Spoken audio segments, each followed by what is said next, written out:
और आज का दिन अहम है क्योंकि पेपर लीक पर सबसे सख्त बिल आज पास होगा। नमस्कार, आप देख रहे हैं स्पेशल रिपोर्ट और मैं हूं आपके साथ श्रुति श्रीवास्तव।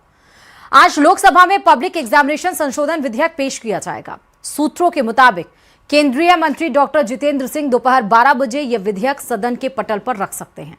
सरकार का उद्देश्य 2024 के मौजूदा कानून को और अधिक प्रभावी और कड़ा बनाना है। प्रस्तावित संशोधन के तहत अगर किसी व्यक्ति पर पेपर लीक का आरोप साबित होता है तो 10 साल तक की सजा और 10 करोड़ तक के जुर्माने का प्रावधान किया गया है। तो आज का दिन वाकई बहुत ज्यादा अहम है क्योंकि आज लोकसभा में केंद्रीय मंत्री जितेंद्र सिंह सदन के पटल पर वो विधेयक पेश करने जा रहे हैं। शायद इसके बाद देश में हो रहे पेपर लीक पर लगाम लग सके। और ज्यादा जानकारी के साथ संवाददाता संदीप हमारे इस खबर पर ग्राउंड जीरो से जुड़े हुए हैं। संदीप, आज का दिन वाकई बहुत अहम है क्योंकि जो विधेयक पास किया जा रहा है शायद हो सके कि आने वाले दिनों में पेपर लीक पर लगाम लग सके। क्या है इस विधेयक के बारे में, जरा विस्तार से बताइएगा संदीप। पेपर लीक को लेकर प्रधानमंत्री नरेंद्र मोदी बेहद गंभीर हैं। खुद एक एक कदम का वो ऐलान कर रहे हैं, चाहे एनटीए में सुधार का मसला हो, कई अधिकारी कर्मचारियों को हटाना हो या हाई पावर्ड कमेटी का गठन करना है जो कि भविष्य में पेपर के निर्माण और परीक्षा संपन्न कराने को लेकर एक नई गाइडलाइन तैयार करेगी। तो दूसरी तरफ सरकार लोकसभा में आज कड़ा कानून पेश करने जा रही है। संशोधित विधेयक है जिसे केंद्रीय मंत्री जितेंद्र सिंह पेश करेंगे। इसमें जांच से लेकर और फैसले तक, यानी कि जो कोर्ट का फैसला आना है उस तक का समय निर्धारित कर दिया गया है। एफआईआर दर्ज होने के बाद 2 महीने में विवेचक को अपनी चार्जशीट फाइल करनी होगी, यानी कि 2 महीने के अंदर पेपर लीक प्रकरण की जांच को फाइनल कर कोर्ट में पेश करना होगा। वहीं जो कोर्ट होगा उसे 3 महीने में इस पर अपना फैसला लेना होगा, यानी कि पूरी प्रक्रिया को समयबद्ध कर दिया गया है। यदि पेपर लीक की घटना होती है, मामले पे एफआईआर दर्ज होती है तो पूरे प्रकरण के लिए, यानी कि एफआईआर दर्ज होने से लेकर विवेचना से लेकर फैसला सुनाने तक पूरा समयबद्ध कर दिया गया है और 5 महीने में इस पर फैसला हो जाएगा। 2 महीने में जांच पूरी करनी होगी और विवेचक को कोर्ट में चार्जशीट फाइल करनी होगी और 3 महीने में कोर्ट को फैसला सुनाना होगा। इसके अलावा कानून में एसआईटी गठन का प्रावधान का अधिकार राज्यों को भी सौंपा गया है। राज्य भी किसी भी पेपर लीक की घटना पे अपनी एसआईटी का गठन कर सकते हैं और वहीं जरूरत पड़ने पर केंद्र सरकार भी एसआईटी का गठन कर सकती है। इसके अलावा ये पेपर लीक के जो मामले हैं फास्ट ट्रैक कोर्ट में इनकी सुनवाई होगी। हर राज्य में फास्ट ट्रैक कोर्ट का गठन होगा जिसमें पेपर लीक की घटनाओं का समयबद्ध सुनवाई होकर और जो दोषी होंगे उनको सलाखों के पीछे भेजा जाएगा। इसके साथ ही पिछले कानून के मुकाबले में इसमें जुर्माना और सजा का प्रावधान भी कड़ा कर दिया गया है। अब दोषियों को 10 साल तक की सजा हो सकती है तो वहीं 10 करोड़ रुपए के जुर्माने तक का प्रावधान किया गया है। सरकार का प्रयास है कि जो पेपर लीक की घटनाएं देश में हो रही हैं, चाहे वो किसी राज्य में हो रही हैं या राष्ट्रीय स्तर तक की परीक्षाएं हो रही, इसका इस बार फुल प्रूफ समाधान कर दिया जाए ताकि जो देश के भविष्य हैं उनके साथ किसी भी प्रकार का खिलवाड़ ना होने पाए। ठीक है संदीप, एक चीज़ और है, आप देखिए बैक टू बैक ये अमेंडमेंट्स किए गए हैं। पहले एसआईटी गठित किया गया, फिर एनटीए के सुधार के लिए आप देखिए नंदन नीलकड़ी को ये दिया गया है। अब ये भी लोगों में चर्चा है कि आखिरकार सरकार ने नंदन नीलकड़ी मणि पे ऊपर क्यों इतना भरोसा जताया, कौन है वो, जरा उनके बारे में बताइए जिसके अंडर में ये पूरा जो टास्क फोर्स है वो गठित किया गया है। संदीप देख, सरकार ने ये हाई पावर कमेटी गठित की है जो कि पेपर निर्माण से लेकर परीक्षा संपन्न कराने तक की एक नई गाइडलाइन तैयार करेगा। इसमें नंदन नीलकड़ी जो कि आईटी विशेषज्ञ हैं, टेक दिग्गज हैं, इसके अलावा बात करें स्पेस तक के विशेषज्ञ इसमें शामिल है। इसरो के पूर्व चीफ है वो भी इसमें शामिल है। लॉजिस्टिक के जो एक्सपर्ट है, इसके अलावा आईबी के निदेशक रह चुके वो भी इसमें शामिल किए गए हैं। यानी कि फुल प्रूफ गाइडलाइन एक तैयार की जाएगी जिसके जरिए पेपर के निर्माण से लेकर और परीक्षा संपन्न कराने का फुल प्रूफ प्लान होगा। तो सरकार ने बहुत सोच समझकर ये हाई पावर्ड कमेटी गठित किया है कि एक फुल प्रूफ सिस्टम तैयार किया जाए, क्योंकि इस समय पेपर लीक के लिए जो साइबर सिक्योरिटी है वो भी एक बड़ी चुनौती बन चुकी है। साथ ही अपराध का दायरा लगातार बढ़ता जा रहा है। इसके लिए आईबी निदेशक को भी इसमें शामिल किया गया, यानी कि हर वो एक क्षेत्र के एक्सपर्ट को इसमें शामिल किया गया है, जिसमें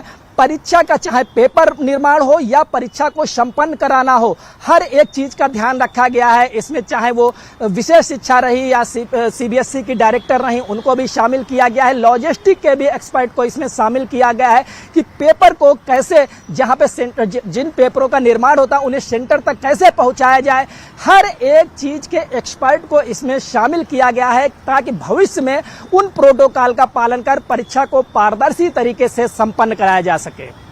अच्छा संदीप, ये जो पब्लिक एग्जामिनेशन अमेंडमेंट विधेयक आज जो पास किया जाएगा, पारित किया जाएगा, इसमें क्या कुछ होगा? और क्योंकि 2024 को इसको संशोधित किया जा रहा है, तो अभी जो संशोधित होकर आएगा उसमें क्या बदलाव किए गए हैं, जरा वो भी बताइएगा संदीप।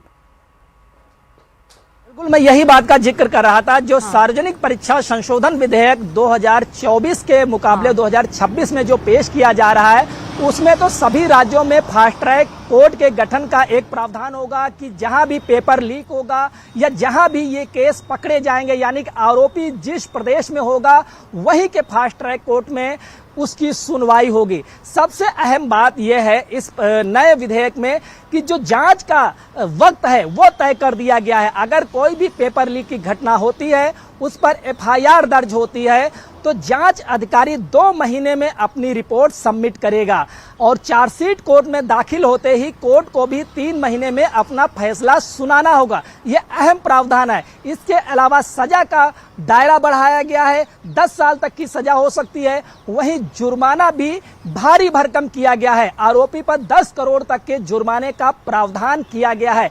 इसके अलावा राज्यों के भी अधिकार सुरक्षित रखे गए हैं। अगर कहीं पे भी पेपर लीक, अच्छा ठीक है संदीप, राज्य खुद ठीक है तुरंत गठन कर सकते हैं। ठीक है, तुरंत न्याय प्रणाली का सिस्टम इसमें बनाया गया, एसआईटी गठित की गई, फास्ट ट्रैक कोर्ट में केस जाएगा, लेकिन पुराने कानून भी मौजूद हैं।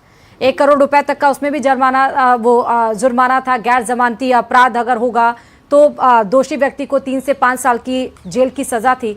मेरा ये सवाल है कि कानून बनाने से क्या धरातल पर वो चीज़ें सही हो जाती हैं? क्योंकि पिछले भी कानून थे, उसमें भी सजा का प्रावधान था, उसमें भी कंपनसेशन था। हाँ, ये ज़रूर है कि इस बार जो जुर्माना है वो और बढ़ा दिया गया, सज़ा जो है वो और ज़्यादा बढ़ा दी गई, लेकिन धरातल पर क्या पेपर लीक को लेकर जो तमाम तरह के अमेंडमेंट्स किए जा रहे हैं वो अब रुक पाएंगे? ये सबसे बड़ा सवाल है और यही क्वेश्चन है लोगों के जहन में। पिछले कानून में जो लीकेज थे, हाँ। इसी वजह से सरकार को नया विधेयक लाना पड़ रहा है। खासकर इसमें समयबद्धता तय कर दी गई है, फास्ट ट्रैक कोर्ट का गठन कर दिया गया है, राज्यों के भी अधिकार सुरक्षित किए गए हैं। तो नए प्रावधान जोड़ने से काफी हद तक इस जो पेपर लीक का प्रकरण है, जब कड़े सजा का प्रावधान किया गया है, तो काफी हद तक इस पे लगाम लगेगी। और पहली बात यह है कि सरकार कई कदम उठा रही पेपर लीक को प्रकरण को लेकर, ऐसी नौबत ही ना आए इसके लिए फुल प्रूफ एक प्रोटोकॉल वाली गाइडलाइन तैयार की जा रही। इसीलिए हाई पावर्ड कमेटी का गठन किया गया है कि पेपर लीक की नौबत ही ना आए, इस पर सरकार काम कर रही है। अगर किसी वजह से यह हादसा होता है तो कड़े सजा का भी प्रावधान रखा गया है।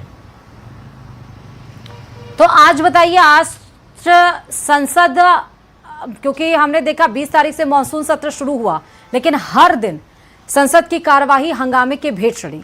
आज 2 चीजें पास होनी है विधेयक, एक तो वंदे मातरम को लेकर विधेयक पास होना है, दूसरा कि पब्लिक एग्जामिनेशन अमेंडमेंट विधेयक भी पास होना है।